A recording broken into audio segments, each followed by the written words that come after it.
smell like hot dogs. Why bacon? I said I smell like hot dogs. Oh, you smell like hot dogs. Did you cook hot dogs? Did I cook hot dogs? You cooked. I didn't cook any hot dogs. Why do you smell like hot dogs then? You just I said smell that. like hot. No, I said I smell like hot sauce. Oh, hot sauce. Okay.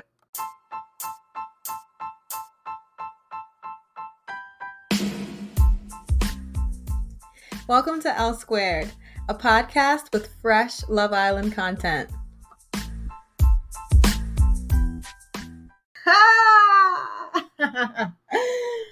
Justine was chosen, and Trey hates it.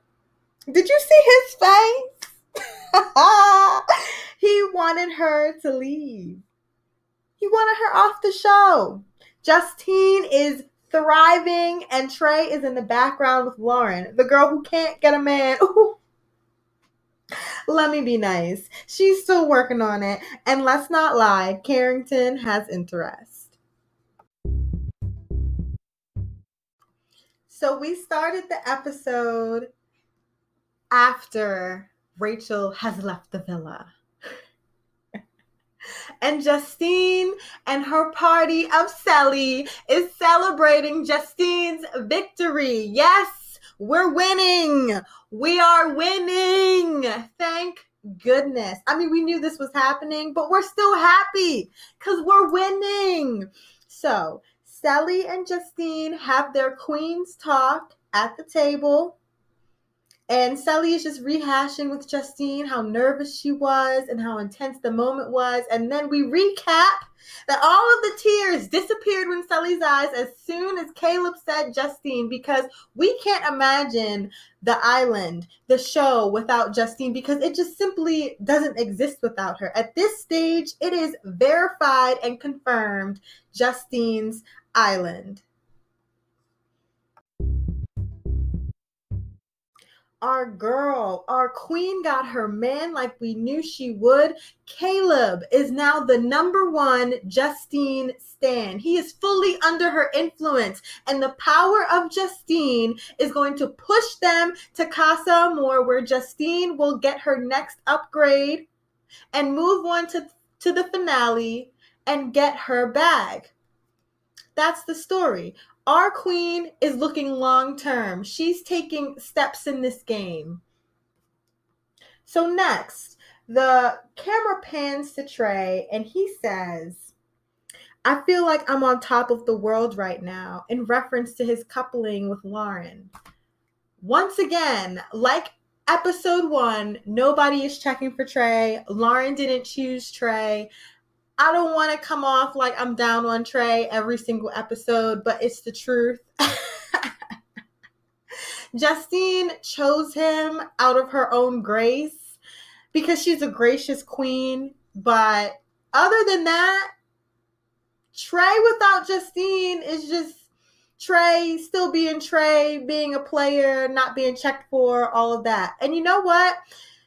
To keep it real, people are checking for Lauren. You know, Connor is still interested in her. Carrington is still interested in her. And we'll get to Carrington a little bit later in the episode because his interest is actually drawing him away from Kirsten. But just to stay on topic with Trey right now, Trey's recoupling speech for Lauren, which we recapped in the previous episode, was just something of an ode to her beauty and how he's so grateful to be with such an attractive woman. He's never said anything like that about Justine, which further validates our perspective about him, that he was never physically attracted to Justine, which is a fair statement because he never stated that he was, but it kind of lets you know what things he also values. I mean, we know he valued Justine's personality, but as stans and fans, we know that Justine is inside and outside beauty. So Trey can keep looking at Lauren. He can make assumptions about her that because she's a really good-looking woman, she's going to be easy and want to kiss and cuddle him in bed and stuff. But Lauren is not interested in that, and she's not easy either. So I hope Trey gets his act together and he stops being a player. I'm still convinced that his hurt feelings really just came from a bruised ego. And if he feels like being with a physically attractive woman is the thing he needs to boost his ego, his appearance or status in the house, then so be it. It's still a him problem. But as far as I'm concerned, Trey is going to be left out because I don't really understand why anybody would vote for him at this stage in the game.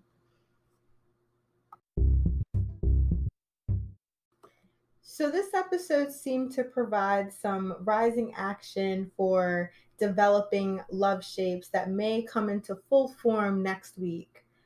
We have about 3 different love triangles. So one involves Kirsten, Trey, and Carrington. Another involves Lauren, Carrington, and Connor. And the third involves Connor, Lauren, and Mackenzie. Let's start with the triangle that involves Kirsten, Trey, and Carrington. That is a mess. I don't think under any circumstances Kirsten is going to want Trey. I think the only way those two could end up in a couple is if it's another leftover situation. Trey has surprisingly said that he would pursue Kirsten, which is not a surprise to us, especially if you've been following the Twitter conversation about Trey. He does prefer white women or his Puerto Rican women.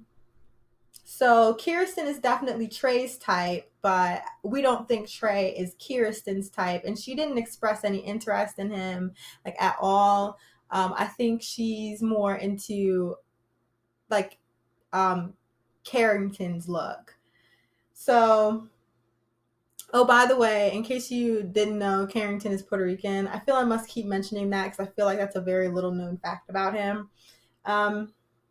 So yeah, Kirsten pretty much only has eyes for Carrington. But if she does get left out to dry, Trey seems to always be the net to catch somebody. So we're not surprised that the player is still playing and he has eyes for Kirsten. She is a very attractive girl. I think it's just proof that this guy is, he's looking to win the competition and there's no fault there. Love Island is a form of game show. So yeah, I mean, it would be pretty sad to see Kirsten and Trey together because I just feel like that would be such an empty relationship. But at the same time, Kirsten and Carrington are struggling so much because Carrington feels their conversations are boring.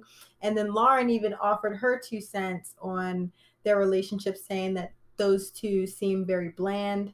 So I think they looked good together. I think they were smitten with each other in the beginning. I know one thing that really won Carrington over about Kirsten was her confidence and her attitude. And ever since Lauren showed up, Kirsten hasn't seemed very confident or as confident as Carrington thought she was in the beginning. So I think the pressure she also applied to Carrington to reassure her and also by just telling him that she's all in with him and that she doesn't approve or like the fact that he's trying to get to know another girl kind of pushed him away a little bit more.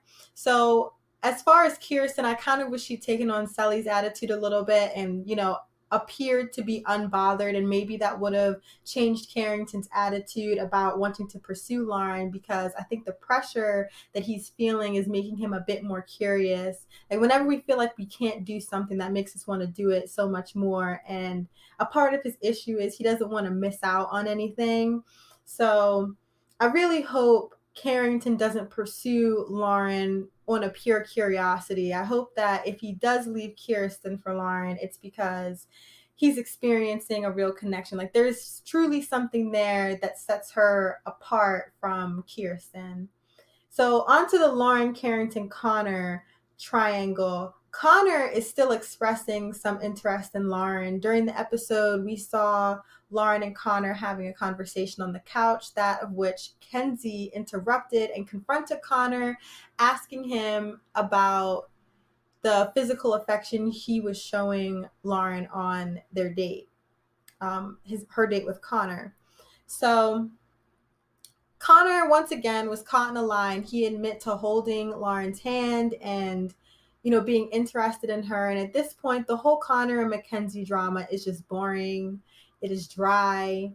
it is just way too drawn out. And I just think at this point, Connor is just humiliating Mackenzie, and he's even making himself look bad. I don't even think it's the fact that he's such a nice guy that he can't tell the truth, because he can. He's told other people the truth, just not Mackenzie. And she can take the truth. Someone else is telling her, and hearing it through a third party is so much more hurtful than hearing it from Connor. So he really just needs to get his act together and be honest with her, because at this point, he's just leading her on. And Mackenzie is thinking that if she puts out more, or if she just does this, this, and this, she has a better chance of keeping Connor. Like, he's just giving her hope that, you know, they can get secure and take it to the next level, when really Connor is looking for an out, and he has an out. He's just not taking it. So it's really not fair that he's stringing her along at this point.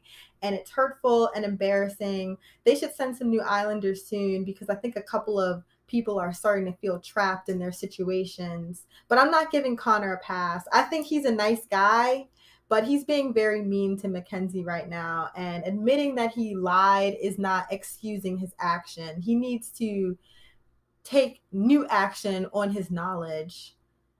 Tell the truth, Connor. So, yeah, I don't really think Lauren is very interested in Connor, because Connor's coming across as very immature and like someone who doesn't know himself or can't be honest with himself or other people. So I think Lauren's attraction is leaning more toward Carrington. She also said that she likes them young, rich, and dumb. I don't think Carrington is dumb, but she seems to be more into him because he's more of her type by her own discretion. And then, you know, her flirting was going better with Carrington on their date, and Carrington is also showing her more interest and just giving her more play. So I think those two are more likely than Lauren and Connor. Now, on to Mackenzie. At the end of the episode, we saw that the hideaway became available for a couple, and Mackenzie jumps up and tries to pull Connor into the hideaway, and Moira actually blocks that. She says to Kenzie, maybe we should vote on that. And Kenzie was not happy at all. It's kind of tripping me out that people are so hesitant to approach Kenzie. I don't think she's a threatening person. I just don't think anybody wants to hurt anyone's feelings. And I think Kenzie's nice to everybody in the house. So I think she's someone who's hard to be mean to or displeased. But honestly, I'm glad Moira put a stop to that, because I think Kenzie is maybe trying to use sex and sensual things to, you know, persuade Connor to stay with her, and that's just not working, because the guy's still doing what he wants to do. And also, I just think given their current relationship situation, it just involved it needs to involve a conversation. So next episode, we'll see who actually goes to the hideaway. Hopefully this isn't something Kenzie cries over, because once again, we are tired of the Connor, Kenzie, whatever. That's dead. Okay, so next up we have this funny moment of Lauren suffering at the hands of Trey, or should I say at the snooze of Trey. Why are we just finding out about his snoring? This girl was cozied up in the pillows of the confessional because Trey's snoring was so loud. Oh my goodness.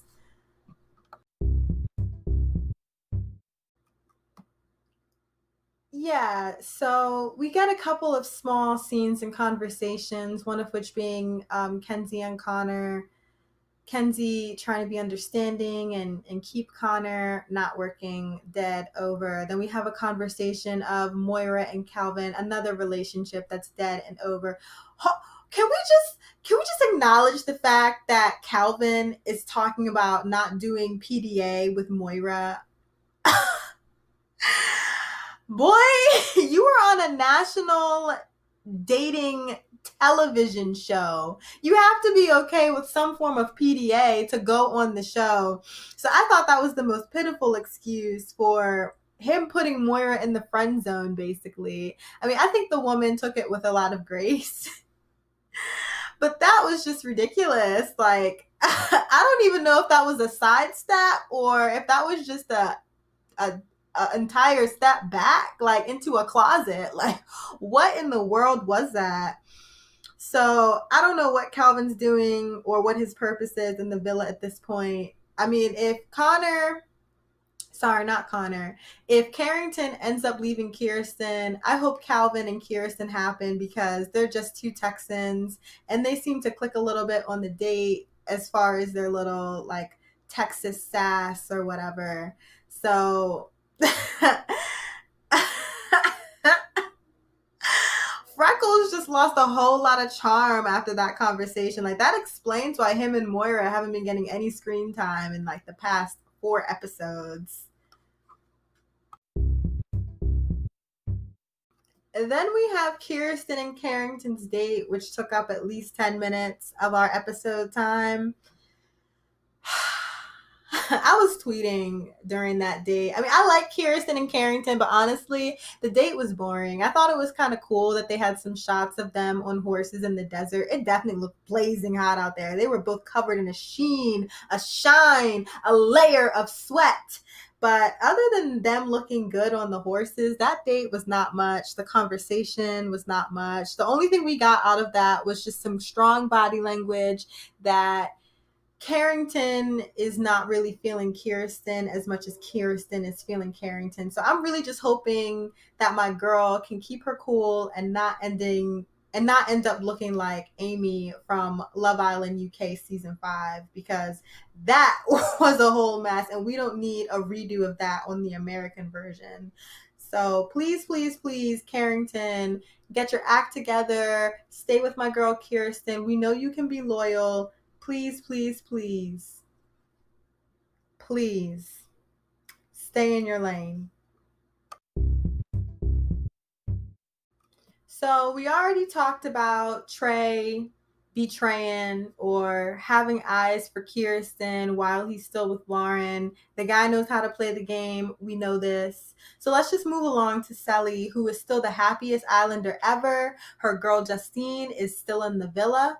And her man Johnny has just said that he only has eyes for her and his head isn't going to turn. So that's wonderful news for our girl. We know Jely has the most fan accounts on Instagram, so she's definitely making it to the finale with whomever she's with. And I'm just glad another girl is thriving. Yes, sisterhood. Stan Justine, stan Jely. Now, speaking of our queen Justine, we did get some screen time of her and Caleb together having a conversation in the pool, and they were talking about family. In this conversation, guys, listeners, you know I'm a fan of Justine, rooting for her. She can do no wrong in my eyes, but I have to keep it real with all of you. Caleb is not attracted to Justine. Like, he's not physically attracted to her. I think the two are a good partnership. They're a good match for the show. I'm glad they're together. But the attraction for Caleb is not there with Justine. And we shouldn't be surprised about this because in a previous episode, we mentioned that through investigating Caleb's Instagram, he does prefer white women. And he did pick Kirsten as his first choice for his date. So both of those examples goes to show like what his typical physical type is. I do think he's having a good time with Justine and he's appreciating the moment and just being open to their relationship. But at some point, I do believe Caleb's head is going to turn and Justine's head is going to turn too. We've already discussed that our queen has long-term goals. So these two are working right now. We're shipping them right now. But Justine has an upgrade coming for her later. She's manifesting it. Her influence is just getting stronger and charging up while she's with Caleb. And then she's going to use her power to draw in a new upgrade later. I also want to take a moment to note that Jely was doing a little bit of instigating with Lauren. I believe she was telling Lauren to go for Carrington. And I know a few people on Twitter were upset about this. They feel like Jely is instigating drama and they don't want Kirsten and Carrington to break up. Yeah, Sally does meddle sometimes. I mean, that's just what you do when you rule the villa. You control the gossip. It's a perk of it all. I mean, I hope it doesn't work against her at some point because if Carrington and Kirsten overcome this obstacle, that means they'll have a stronger storyline than Johnny and Sally. And although there are a lot of Sally super fans, I do believe that storylines play a strong role in who wins the show because right now Justine is the person with the strongest storyline. She's overcome a lot. She had nobody who stepped forward for her. She had the saddest story in the beginning and then she had a story of redemption. Now she's got her guy Caleb and she's going to keep growing from here. But Sally hasn't really had a lot of interesting things happen to her. And she actually hasn't gotten a lot of screen time with Johnny either, just because their relationship has been so drama free. So I hope Sally's meddling doesn't work against her. And I also hope that it doesn't work against Kirsten and Carrington because I'm cheering for them too. I like them together.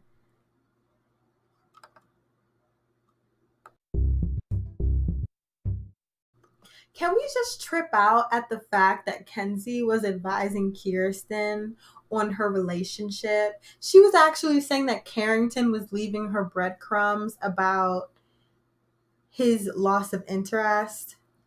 Girl, what is Connor leaving you?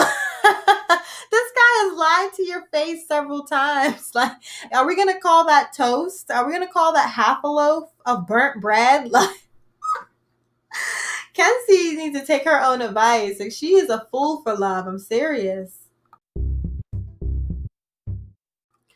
So in this episode, we also got a challenge. This is one of my favorites actually because we get some of the best pictures from this. It's where they have to bust the balloons on the other islanders' bodies with their pelvises.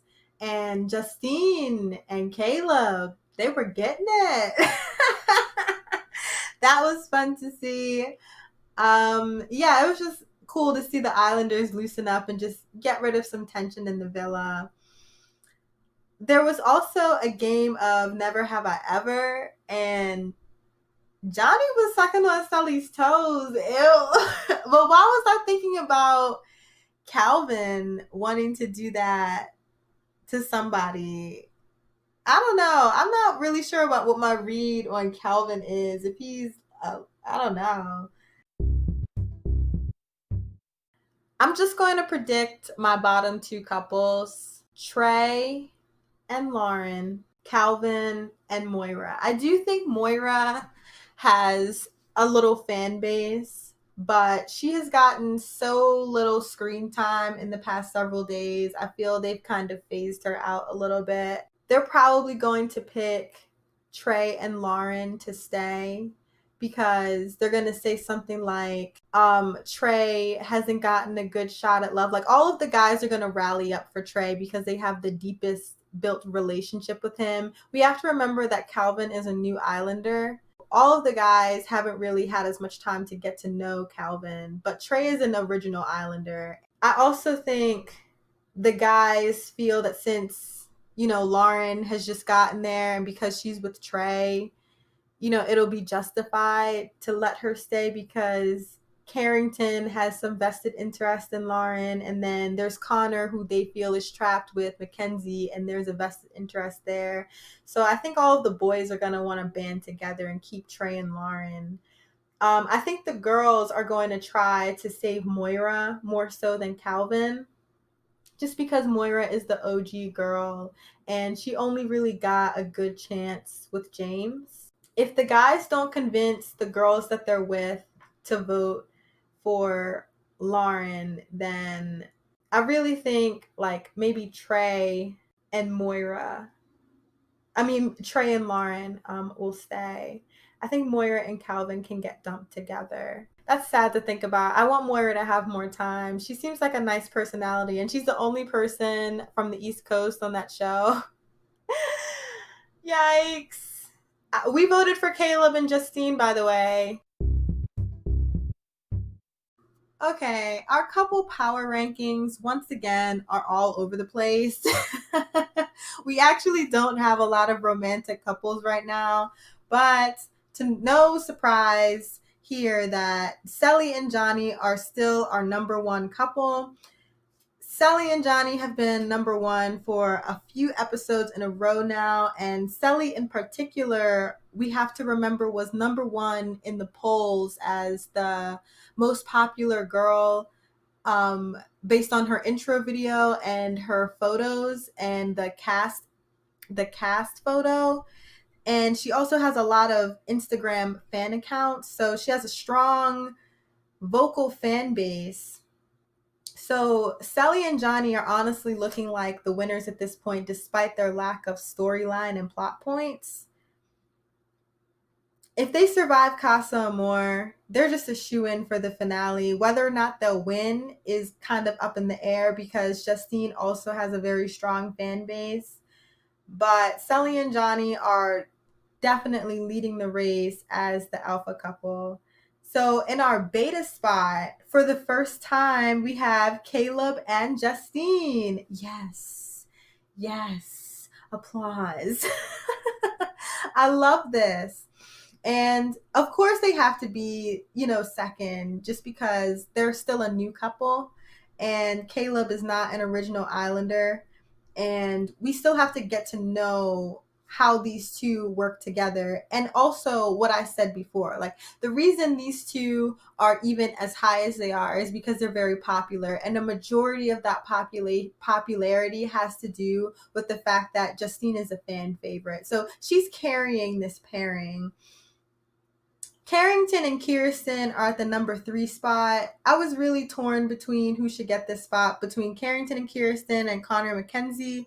I chose Carrington and Kirsten as the third power couple, just because going back to the polls, Carrington was ranked number 2, and he was still chosen as one of the top 2 guys after his intro video came out. He still has a strong fan base.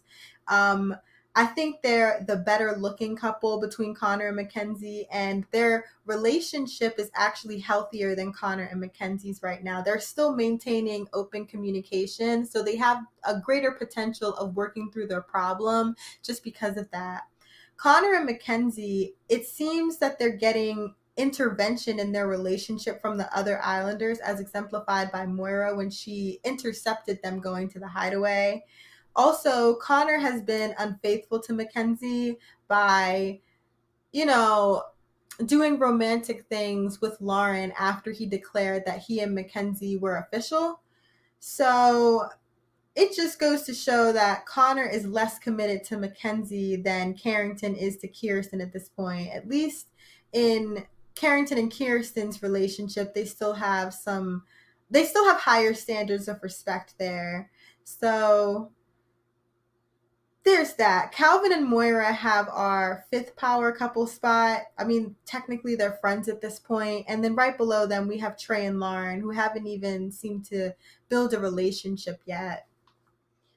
Our diversity percentage remains the same because we haven't had any Islanders come or go between this episode and the last, but that's all going to change next episode. Hopefully you voted for Caleb and Justine because Justine is winning. She is winning. Our queen is going to the finale.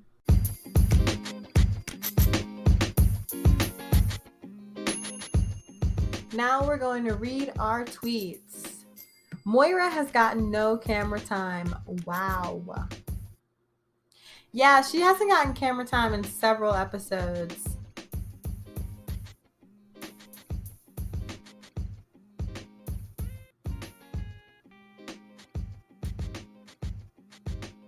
Someone else says, period. Hashtag Love Island USA. Vote, vote, vote.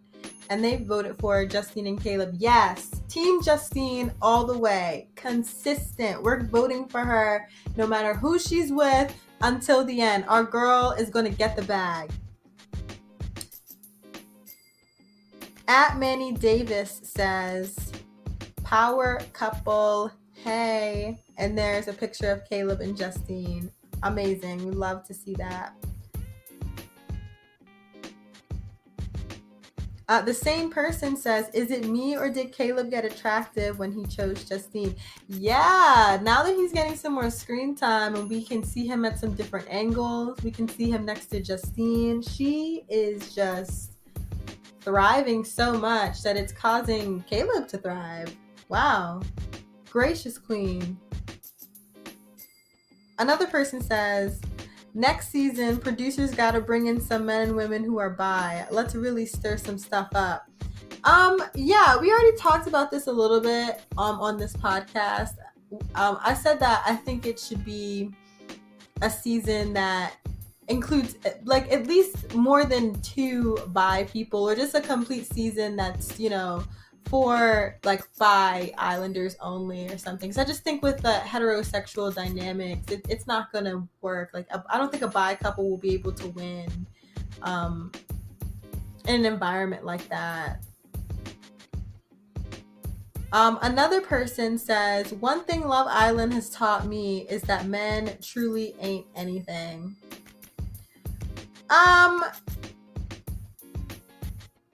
I won't say all that. I don't think I'll agree with all that, but I think, some of the guys have exhibited some bad behavior. We already had James on there. Connor's having a tough time telling the truth. Then we have Carrington, who's having a tough time speaking up. So I think, James was 27, but as far as these young guys, I think, they're just lacking a little bit of maturity.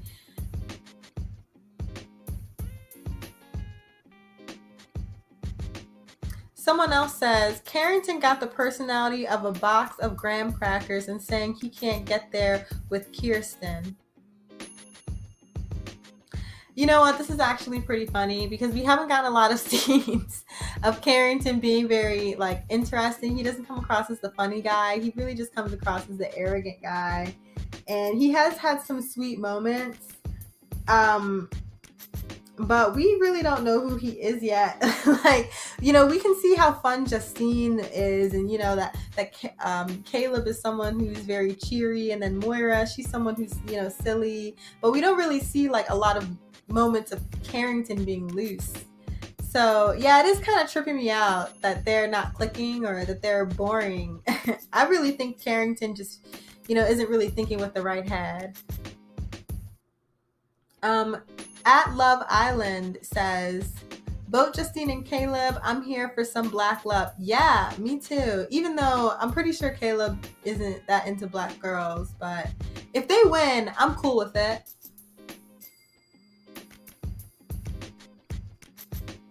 At Nadia Imani says, I be watching Johnny and Sally and there's a crying meme. Yeah, they're really, really cute. They're going really strong. And if they get over Casa Amor, they're a shoo-in for the finale. They're going to be hard to beat for sure.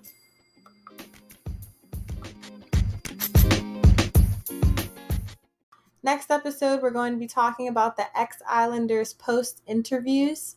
Stay tuned for our episodes that are related to social issues and culture. You can find the show notes for these episodes on our blog, which is linked in the description.